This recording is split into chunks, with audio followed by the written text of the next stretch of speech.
Hey everyone, Bruce Eckfeldt here. So if your leadership team is having a lot of drama on it, here's a couple of ideas you can look at and see if you can diagnose this and some strategies on how you can kind of get out of some of these patterns. So if you want to learn more about how to reduce drama on your leadership team, stay tuned.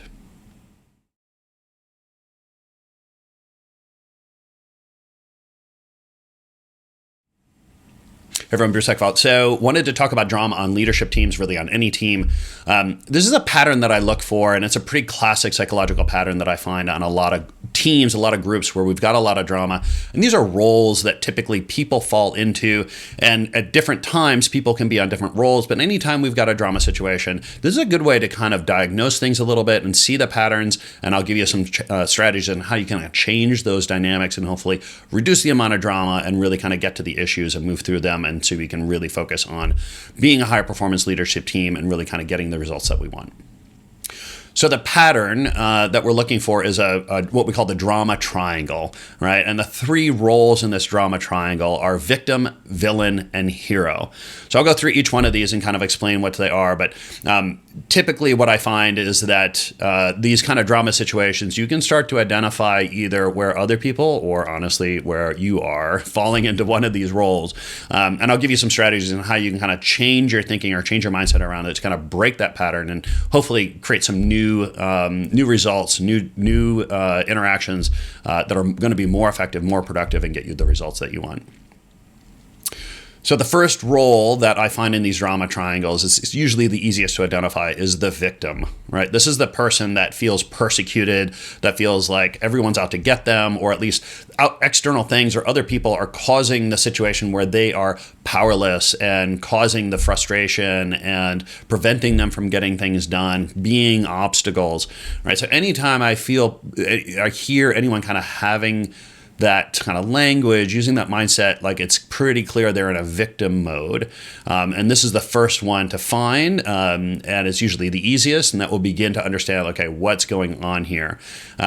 Once we're in the victim mode, the solution out of this is to get people empowered, right? To be the student, right? Like, what can I do to empower that person to get out of victim mode into, okay, yes, there's a challenge here, but where is the opportunity? Where can I learn? Where can I grow, right? To get them from victim to student is really where you're going to see that change. So we can't have a victim without having a villain, right? So this is the next role or the next situation that I look at is, who is being set up as being kind of the villain here, the person that is causing the problem, the person that is frustrating somebody, creating barriers, creating obstacles, being difficult, persecuting, right? Anytime I see an individual kind of falling into that role or other people sort of seeing this person as this role, this is a good one to identify, right? Because this is what's creating a lot of this victim-villain dynamic.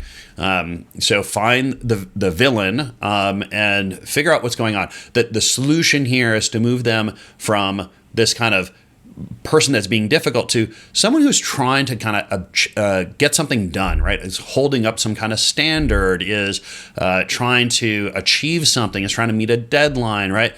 That they're not trying to be difficult. It's just they have demands, they have needs, they have a higher purpose, an objective they're trying to achieve that they're putting pressure on things, or maybe they're creating a lot of friction, but their intent is not to be a villain. Their intent is to hold some kind of standard or kind of achieve something. So if you can shift this both within the individual and within the group's perception of, look, I know this person is being difficult, but it's not that they're fundamentally trying to be difficult, it's that they're trying to get something done. And ultimately, if you can identify that their objective, what they're trying to do is actually a team goal, is actually good for the team or the company, we can begin to reposition that, change our mindset. So find the villain, help them be a champion for some goal, objective, help them reframe and kind of approach it that way. So the third role I'm always looking for, and sometimes this is a little subtle, is the hero, right? So the hero is the person that's sort of swooping in and saving the victim from the villain. And while this might seem like a good role in that you're saving somebody, you're helping somebody out, it usually means you're enabling the situation, right? A hero role typically enables the victim to stay a victim by coming in and doing the work for them, or kind of reinforcing that, oh, this is a really tough situation. This is too bad for you. Let me help you out. right? And like I said, while it can seem like a good role, it can seem like they're doing a good job, or they're trying to do the right thing. Typically, they're enabling this situation. They're enabling this drama triangle.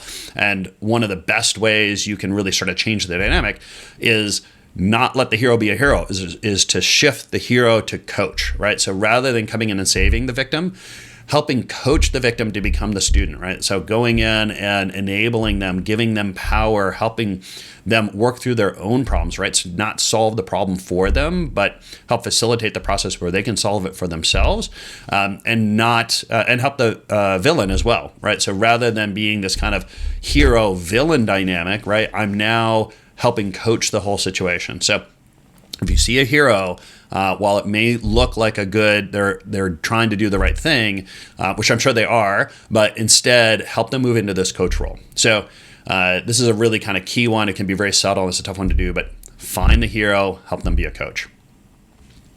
So this drama triangle shows up in all sorts of teams in all sorts of ways, and the situation can change. You can have the hero, you can have someone be a hero in one situation, and in the next situation be the villain, right? So this can shift very quickly. But anytime I see a situation, a topic, an issue, and I start to see this pattern arising, these are some strategies I use to get in there and kind of disrupt that, and so we can create some different dynamics, and hopefully we can get to a more productive roles, productive dynamic, and we can start making some progress.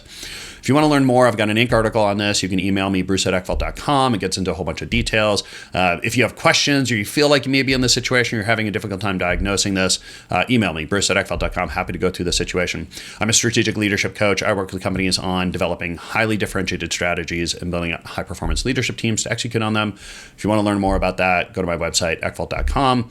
Again, reach out, bruce@eckfeldt.com. I would love to talk to you about your drama situation as well as your strategy and developing a high-performance leadership team. So check out the website, email me. I really help companies grow more quickly and hopefully reduce some of the drama.